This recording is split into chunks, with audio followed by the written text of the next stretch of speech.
இன்றைய வேத வாசிப்பு நாள் 53 லேவியராகமம் 22ஆம் அதிகாரம் முதல் 24ஆம் அதிகாரம் வரை. அதிகாரம் 22. பின்னும் கர்த்தர் மோசேயை நோக்கி, இஸ்ரவேல் புத்திரர் எனக்கென்று நியமித்து செலுத்துகிற பரிசுத்த வஸ்துக்களை குறித்து ஆரோனும் அவன் குமாரரும் என் பரிசுத்த நாமத்தை பரிசுத்த குலைச்சலாக்காதபடிக்கு எச்சரிக்கையாய் இருக்க வேண்டும் என்று அவர்களோடே சொல். நான் கர்த்தர். அன்றியும் நீ அவர்களை நோக்கி, உங்கள் தலைமுறைகளில் உள்ள சந்ததியாரில் எவனாகிலும் தான் தீட்டுப்பட்டிருக்கும் போது இஸ்ரவேல் புத்திரர் கர்த்தருக்கு நியமித்து செலுத்துகிற பரிசுத்தமானவைகள் அண்டையில் சேர்ந்தால் அந்த ஆத்துமா என் சந்நிதியில் இராதபடிக்கு அறுப்புண்டு போவான் என்று சொல். நான் கர்த்தர். ஆரோனின் சந்ததியாரில் எவன் குஷ்டரோகியோ எவன் பிரம்மியமுள்ளவனோ அவன் சுத்தமாகும் மட்டும் பரிசுத்தமானவைகளில் புசிக்கலாகாது. பிணத்தினாலே தீட்டானவைகளில் எதையாகிலும் தொட்டவனும் இந்திரியம் கழிந்தவனும் தீட்டுப்படுத்துகிற யாதொரு ஊரும் பிராணியையாகிலும் தீட்டுள்ள மனிதனையாகிலும் தொட்டவனும் சாயங்காலம் மட்டும் தீட்டுப்பட்டிருப்பான். அவன் ஜலத்தில் ஸ்நானம் பண்ணும் வரைக்கும் பரிசுத்தமானவைகளில் புசிக்கலாகாது. சூரியன் அஸ்தமித்த பின்பு சுத்தமாயிருப்பான். அதன் பின்பு அவன் பரிசுத்தமானவைகளில் புசிக்கலாம். அது அவனுடைய ஆகாரம். தானாய் செத்ததையும் பீருண்டதையும் அவன் புசிக்கிறதினாலே தன்னை தீட்டுப்படுத்தலாகாது. நான் கர்த்தர். ஆகையால் பரிசுத்தமானதை அவர்கள் பரிசுத்த குலைச்சலாக்குகிறதினாலே பாவம் சுமந்து அதிநிமித்தம் சாகாதபடிக்கு என் கட்டளையை காக்க கடவர்கள். நான் அவர்களை பரிசுத்தமாக்குகிற கர்த்தர். அந்நியன் ஒருவனும் பரிசுத்தமானவைகளில் புசிக்கலாகாது. ஆசாரியன் வீட்டில் தங்கி இருக்கிறவனும் கூலி வேலை செய்கிறவனும் பரிசுத்தமானதில் புசிக்கலாகாது. ஆசாரியனால் பணத்துக்கு கொள்ளப்பட்டவனும் அவன் வீட்டிலே பிறந்தவனும் அவனுடைய ஆகாரத்தில் புசிக்கலாம். ஆசாரியனுடைய குமாரத்தி அந்நியனுக்கு வாழ்க்கைப்பட்டால் அவள் பரிசுத்தமானவைகளின் படைப்பிலே புசிக்கலாகாது. விதவையாய் போன அல்லது தள்ளப்பட்டவளான ஆசாரியனுடைய குமாரத்தி பிள்ளை இல்லாதிருந்து தன் தகப்பன் வீட்டில் தன்னுடைய இள வயதில் இருந்தது போல திரும்ப வந்து இருந்தாளேயாகில் அவள் தன் தகப்பன் ஆகாரத்தில் புசிக்கலாம். அந்நியனாகிய ஒருவனும் அதில் புசிக்கலாகாது. ஒருவன் அறியாமல் பரிசுத்தமானதில் புசித்ததுண்டானால் அவன் அதிலே 1/5 அதிகமாய் கூட்டி பரிசுத்தமானவைகளோடும் கூட ஆசாரியனுக்கு கொடுக்க கடவன். அவர்கள் கர்த்தருக்கு படைக்கிற இஸ்ரவேல் புத்திரருடைய பரிசுத்தமானவைகளை பரிசுத்த குலைச்சலாக்காமலும் அவைகளை புசிக்கிறதினால் அவர்கள் மேல் குற்றமான அக்கிரமத்தை சுமர பண்ணாமலும் இருப்பார்களாக. நான் அவர்களை பரிசுத்தமாக்குகிற கர்த்தர் என்று சொல் என்றார். பின்னும் கர்த்தர் மோசேயை நோக்கி, நீ ஆரோனோடும் அவன் குமாரரோடும் இஸ்ரவேல் புத்திரர் அனைவரோடும் சொல்ல வேண்டியது என்னவென்றால், இஸ்ரவேல் குடும்பத்தாரிலும் இஸ்ரவேலில் தங்குகிற அந்நியர்களிலும் தங்களுடைய பொருத்தனைகளின் படியாகிலும் உற்சாகத்தின் படியாகிலும் சர்வாங்க தகன பலிகளாக கர்த்தருக்கு தங்கள் காணிக்கையை எவர்கள் செலுத்த போகிறார்களோ அவர்கள் தங்கள் மனதின்படியே மாடுகளிலாகிலும் ஆடுகளிலாகிலும் வெள்ளாடுகளிலாகிலும் பழுதற்ற ஒரு ஆணை பிடித்து வந்து செலுத்துவார்களாக.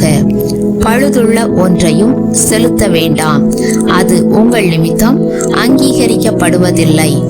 ஒருவன் விசேஷித்த பொருத்தனையாயாவது உற்சாகமாயாவது கர்த்தருக்கு மாடுகளிலாகிலும் ஆடுகளிலாகிலும் சமாதான பலிகளை செலுத்த போனால் அது அங்கீகரிக்கப்படும்படி ஒரு பழுதுமில்லாமல் உத்தமமாய் இருக்க வேண்டும்.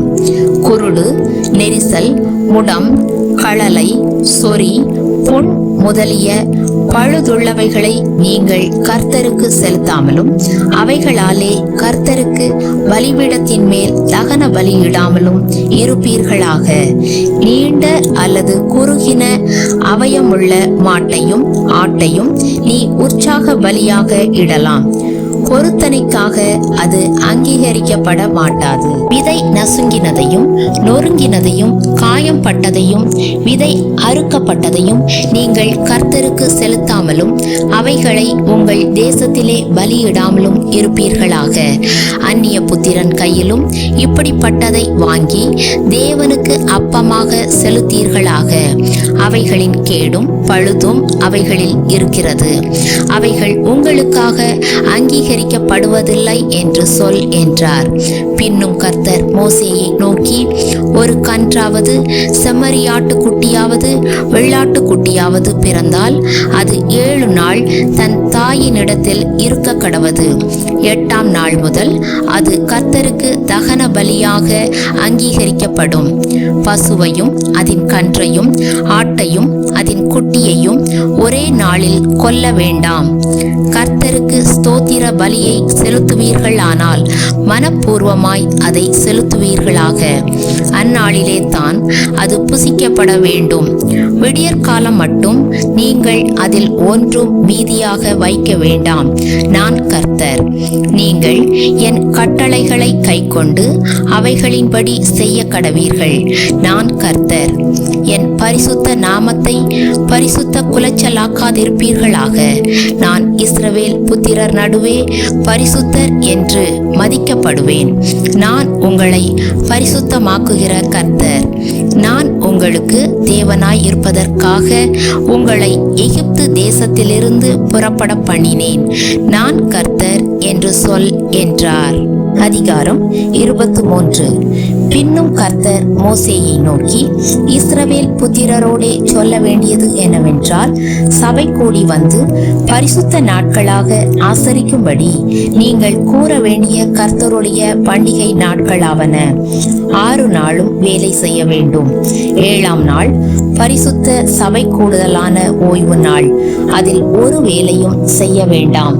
அது உங்கள் வாசஸ்தலங்களில் எல்லாம் கர்த்தருக்கென்று ஓய்ந்திருக்கும் நாளாயிருப்பதாக.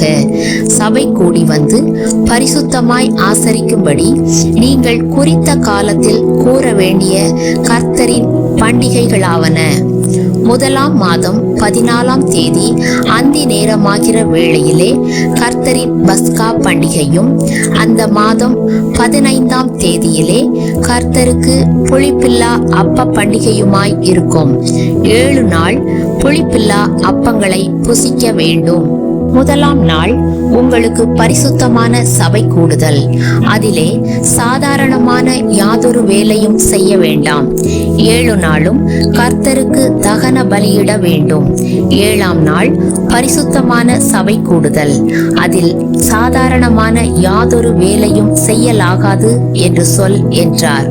பின்னும் கர்த்தர் மோசேயை நோக்கி, நீ இஸ்ரவேல் புத்திரரோடே சொல்ல வேண்டியது என்னவென்றால், நான் உங்களுக்கு கொடுக்கும் தேசத்தில் நீங்கள் போய் சேர்ந்து அதன் வெள்ளாண்மையை அறுக்கும் போது உங்கள் அறுப்பின் முதற் பலனாகிய ஒரு கதிர்கட்டை ஆசாரியனிடத்தில் கொண்டு வர கடவீர்கள்.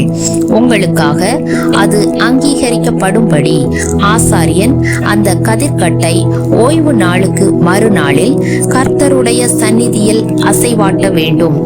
நீங்கள் அந்த கதிர்கட்டை அசைவாட்டும் நாளில் கர்த்தருக்கு சர்வாங்க தகன பலியாக 1 வயதான பழுதற்ற ஒரு ஆட்டுக்குட்டியையும், கர்த்தருக்கு சுகந்த வாசனையான தகன பலியாக ஒரு மரக்காலிலே 10இல் 2 பங்கானதும் எண்ணெயிலே பிசைந்ததுமான மெல்லிய மாவாகிய போஜன பலியையும், திராட்சப்பழ ரசத்திலே காற்படியாகிய வான பலியையும் செலுத்த கடவீர்கள். உங்கள் தேவனுக்கு காணிக்கையை நீங்கள் கொண்டு வரும் அந்நாள் மட்டும் அப்பமும் வாட்டிய கதிரும் பச்சை கதிரும் புசியீர்களாக. இது உங்கள் வாசஸ்தலங்களில் எல்லாம் உங்கள் தலைமுறை தோறும் செல்ல வேண்டிய நித்திய கட்டளை. நீங்கள் அசைவாட்டும் கதிர்கட்டை கொண்டு வரும் ஓய்வு நாளுக்கு மறுநாள் முதற்கொண்டு எண்ண துவக்கி 7 வாரங்கள் நிறைவேறின பின்பு 7ஆம் ஓய்வு நாளுக்கு மறுநாளாகிய 50ஆம் நாள் மட்டும் எண்ணி கர்த்தருக்கு புதிய போஜன பலியை செலுத்த கடவீர்கள்.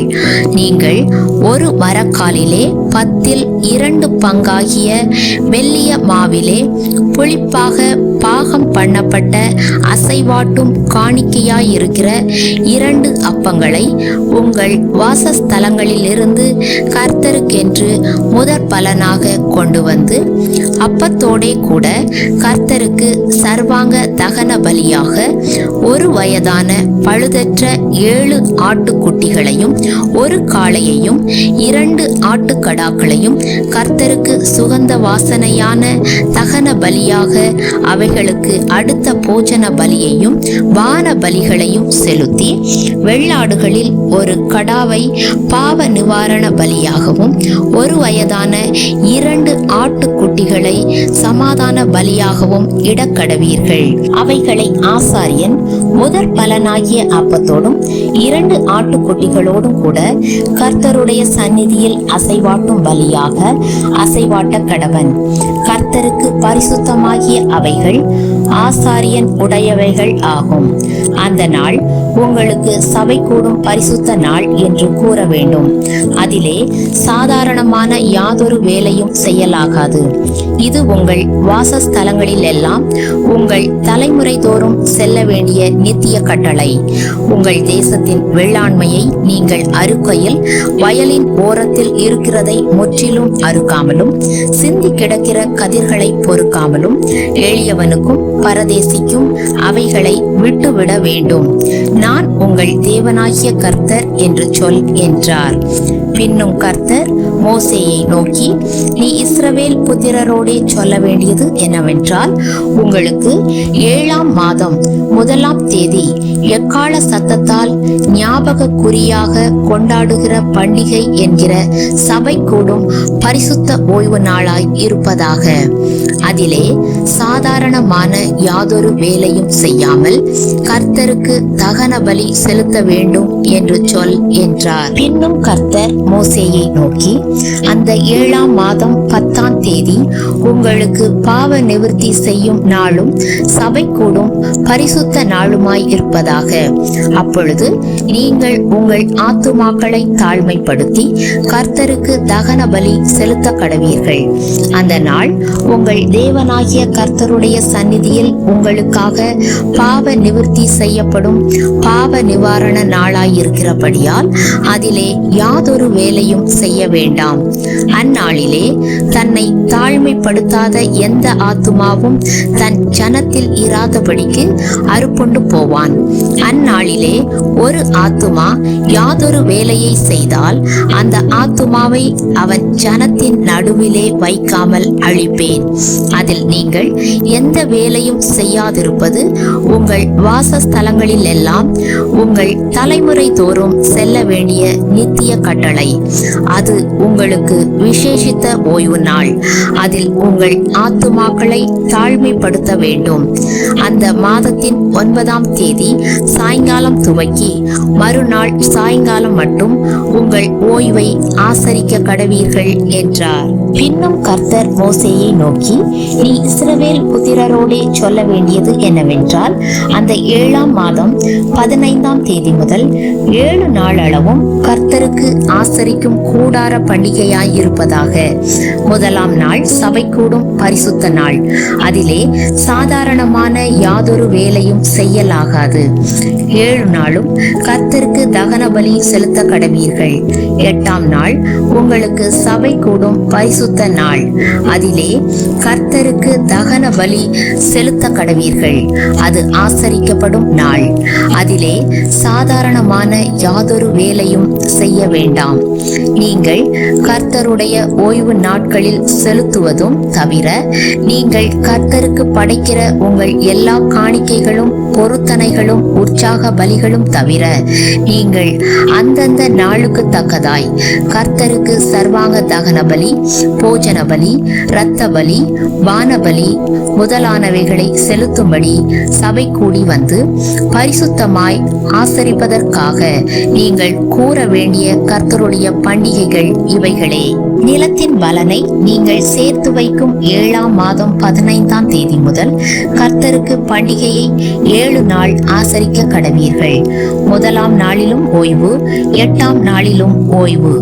முதல் நாளிலே அலங்காரமான விருட்சங்களின் கனிகளையும் பேரீச்சின் ஓலைகளையும் தழைத்திருக்கிற விருட்சங்களின் கிளைகளையும் ஆற்றலரிகளையும் கொண்டு வந்து உங்கள் தேவனாகிய கர்த்தருடைய சந்நிதியில் 7 நாளும் மகிழ்ச்சியாயிருங்கள். வருஷந்தோறும் 7 நாள் கர்த்தருக்கு இந்த பண்டிகையை ஆசரிக்க கடவீர்கள். இது உங்கள் தலைமுறை தோறும் செல்ல வேண்டிய நித்திய கட்டளை. 7ஆம் மாதத்தில் அதை ஆசரிக்க வேண்டும். நான் இஸ்ரவேல் புத்திரரை எகிப்து தேசத்திலிருந்து புறப்பட பண்ணின போது அவர்களை கூடாரங்களில் குடியிருக்க பண்ணினதை உங்கள் சந்ததியார் அறியும்படிக்கு 7 நாள் கூடாரங்களில் குடியிருக்க கடவீர்கள். இஸ்ரவேலில் பிறந்தவர்கள் எல்லாரும் கூடாரங்களில் வாசம் பண்ண வேண்டும். நான் உங்கள் தேவனாகிய கர்த்தர் என்று சொல் என்றார். அப்படியே மோசே கர்த்தருடைய பண்டிகைகளை இஸ்ரவேல் புத்திரருக்கு தெரிவித்தான். அதிகாரம் 24. பின்னும் கர்த்தர் மோசேயை நோக்கி, குத்து விளக்கு எப்பொழுதும் எரிந்து கொண்டிருக்கும்படி அதற்காக இடித்து பிழிந்த தெளிவான ஒலிவ எண்ணெயை இஸ்ரவேல் புத்திரர் உன்னிடத்தில் கொண்டு வரும்படி அவர்களுக்கு கட்டளையிடு. ஆசரிப்பு கூடாரத்தில் சாட்சி சந்நிதியின் திரைக்கு வெளிப்புறமாக ஆரோன் அதை எப்பொழுதும் சாயங்காலம் தொடங்கி விடியற்காலம் மட்டும் கர்த்தருடைய சந்நிதியில் எரியும்படி ஏற்ற கடவன். இது உங்கள் தலைமுறை தோறும் செல்ல வேண்டிய நித்திய கட்டளை. அவன் எப்பொழுதும் கர்த்தருடைய சந்நிதியில் பரிசுத்தமான குத்து விளக்கின் மேல் இருக்கிற விளக்குகளை எரிய வைக்க கடவன். அன்றியும் நீ மெல்லிய மாவை எடுத்து அதை 12 அப்பங்களாக சுடுவாயாக. ஒவ்வொரு அப்பம் மரக்காலிலே 10ல் 2 பங்கு மாவினால் செய்யப்பட வேண்டும். அவைகளை நீ கர்த்தருடைய சந்நிதியில் பரிசுத்தமான மேஜையின் மேல் 2 அடுக்காக ஒவ்வொரு அடுக்கில் அவ்வாறு அப்பம் இருக்கும்படியாக வைத்து ஒவ்வொரு அடுக்கினிடத்தில் சுத்தமான தூப வர்க்கம் போட கடவாய். அது அப்பத்தோடு இருந்து ஞாபக குறியாக கர்த்தருக்கேற்ற தகன பலியாயிருக்கும். அப்பத்தை நித்திய உடன்படிக்கையாக இஸ்ரவேல் புத்திரர் கையிலே வாங்கி ஓய்வு நாள்தோறும் கர்த்தருடைய சந்நிதியில் அடுக்கி வைக்க கடவன். அது ஆரோனையும் அவன் குமாரரையும் சேரும். அதை பரிசுத்த இடத்திலே புசிக்க கடவர்கள். நித்திய கட்டளையாக கர்த்தருக்கு இடப்படும் தகன பலிகளில் அது அவனுக்கு மகா பரிசுத்தமாய் இருக்கும் என்றார். அக்காலத்திலே இஸ்ரவேல் ஜாதியான ஸ்திரீக்கும் எகிப்திய புருஷனுக்கும் பிறந்த புத்திரனாகிய ஒருவன் இஸ்ரவேல் புத்திரரோடே கூட புறப்பட்டு வந்திருந்தான். இவனும் இஸ்ரவேலனாகிய ஒரு மனிதனும் பாளையத்திலே சண்டை பண்ணினார்கள். அப்பொழுது இஸ்ரவேல் ஜாதியான அந்த ஸ்திரீயின் மகன் கர்த்தரின் நாமத்தை நிந்தித்து தூஷித்தான். அவனை மோசேயினிடத்தில் கொண்டு வந்தார்கள். அவன் தாயின் பேர் செலோமித். அவள் தான் கோத்திரத்தானாகிய திப்ரியின் குமாரத்தி. கர்த்தரின் வாக்கினாலே தங்களுக்கு உத்தரவு வருமட்டும் அவனை காவல் படுத்தினார்கள். அப்பொழுது கர்த்தர் மோசேயை நோக்கி, தூஷித்தவனை பாளையத்துக்கு புறம்பே கொண்டு போ. கேட்டவர்கள் எல்லாரும் தங்கள் கைகளை அவன் தலையின் மேல் வைப்பார்களாக. பின்பு சபையார் எல்லாரும் அவனை கல்லெறிய கடவர்கள். மேலும் நீ இஸ்ரவேல் புத்திரரை நோக்கி, எவனாகிலும் தன் தேவனை தூஷித்தால் அவன் தன் பாவத்தை சுமப்பான். கர்த்தருடைய நாமத்தை நிந்திக்கிறவன் கொலை செய்யப்பட வேண்டும். சபையார் எல்லாரும் அவனை கல்லெறிய வேண்டும். பரதேசியானாலும் சுதேசியானாலும் கர்த்தரின் நாமத்தை தூஷிக்கிறவன் கொலை செய்யப்பட வேண்டும். ஒரு மனிதனை கொல்லுகிறவன் எவனோ அவன் கொலை செய்யப்பட வேண்டும்.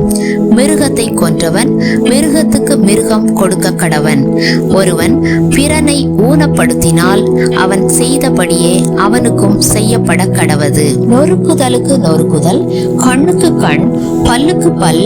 அவன் ஒரு மனிதனை ஊனப்படுத்தினது போல அவனும் ஊனப்படுத்தப்பட வேண்டும்.